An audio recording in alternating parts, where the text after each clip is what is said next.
রবিবারে সকালে সবার ধারণা ছিল রাতে আজকে ভালো খেলা আছে, দুর্দান্ত খেলা আছে। ভারতের যে আয়ারল্যান্ডের খেলাটা সেখানে হয়তো ভারত জিতে যাবে, সিরিজটা ড্র করে দেবে।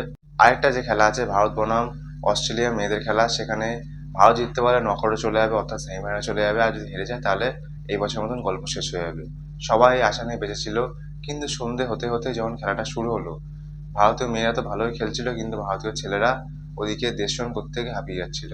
দেখা গেল আস্তে আস্তে দুই টিমই যেন লড়বড়ে হয়ে উঠেছে। ভারতীয় ছেলেরা ওদিকে হেরে যাচ্ছে, ভারতীয় মেয়েরা ওদিকে হেরে যাচ্ছে। প্রথমে আসে ছেলেদের কথায়। আয়ারল্যান্ড প্রথমে ব্যাট করে করে 154 রান। সেই রান চেস করতে এসে ভারতীয় ছেলেরা যেন মনে হচ্ছে না 300 রান চেস করতে হয়েছে। তোমার top order batsman Abhishek Sharma, Sanju Samson দুজনে এক বল করে 0 রান করে দুজনে খুব সুন্দরভাবে আউট হয়ে যায়। তিলক বর্মাই কিন্তু এই 11 জনের মধ্যে সবচেয়ে বেশি রান করেছে, 46 বলে 55 রান। আর তার পাশাপাশি আরেকজন যে সবচেয়ে সুন্দর ব্যাটিং করে সে হচ্ছে হার্ষিত রানা, 10 বলে 21 করেছে। এই রানারের ব্যাটিংয়ের ঝোড়ো ইনিংসের ব্যাটিংয়ের জন্য কিন্তু ভারত 1 রানে হেরেছে, নাহলে কিন্তু ভারত তোমার 10 রানের বেশি উপরে হারতে পারতো।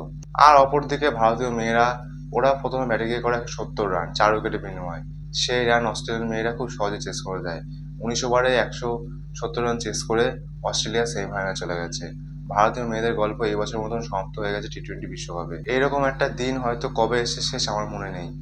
একই দিনে দুটো টিমের লজ্জার হার। ভারতীয় ছেলেদের কথা তো একদম কি আর বলবো। সূর্যকুমার যাদব কিন্তু যতদিন ক্যাপ্টেন্সি করেছে একটা কিন্তু সিরিজ হারেনি, কিন্তু সিরিজ হার তার প্রথম ক্যাপ্টেন্সিতে আয়ারল্যান্ডের কাছে কিন্তু সিরিজ হেরে গেছে।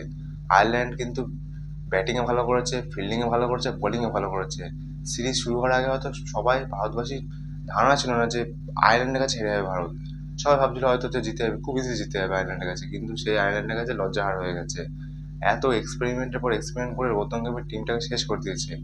যে ফিনিশিংয়ে তোমার রিঙ্কু সিং ছিল, সে ফিনিশিংয়ে প্রতিদিন বদলানো হচ্ছে। প্রথম দিন খেলায় ওয়াশিংটন সুন্দর খেললো, ফিনিশিংয়ে সেখানে খেলতে পারলো না।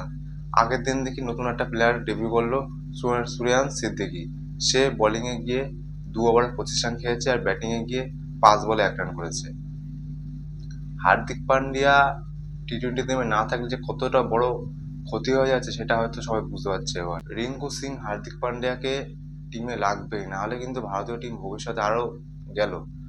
আর তো কত খেলা বাকি আছে, ইংল্যান্ডের সাথে খেলা বাকি আছে, তার এশিয়ান গেমস খেলবে।